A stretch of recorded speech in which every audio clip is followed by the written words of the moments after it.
माधुरी दीक्षित घेणार कोण होणार करोडपतीची सूत्र. बॉलिवूडची धगधग गर्ल माधुरी दीक्षित पहिल्यांदाच मराठी टेलिव्हिजनवर होस्ट म्हणून प्रेक्षकांच्या भेटीला येणार आहे. कोण होणार करोडपती या लोकप्रिय शोच्या नव्या सीझनची घोषणा आज 10 ऑगस्ट रोजी करण्यात आली आहे. या नवीन सीझनच्या प्रोमोमध्ये माधुरी दीक्षित हिरव्या पैठणी साडीत, नाकात नथनी आणि कपाळावर चंद्रकोर अशा खास मराठी लुकमध्ये दिसत आहे.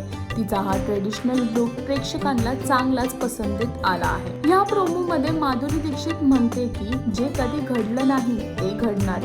महाराष्ट्राच्या घरोघरी चर्चा रंगणार, कारण आता खेळ बदलणार आणि त्यामुळेच या नव्या सीझन बद्दल प्रेक्षकांमध्ये उत्सुकता वाढली आहे. यापूर्वी स्वप्नील जोशी, नागराज मंजुळे आणि सचिन केळेकर यांनी कोण होणार करोडपतीच्या शोची होस्टची जबाबदारी सांभाळली होती. दरम्यान माधुरी दीक्षित नुकतीच माँ बहन या सिरीज मध्येही झळकली होती. आता कोण होणार करोडपती मधून मराठी टेलिव्हिजनवर तिची नवीन इनिंग सुरू होत आहे. माधुरी दीक्षितच्या या नव्या अवताराला प्रेक्षक किती पसंतीत करतील हे पाहण्यासाठी उत्सुक ठरणार आहे. अजून असे लेटेस्ट अपडेट जाणून घेण्यासाठी टेलीचक्र रिजनला सबस्क्राईब करायला विसरू नका.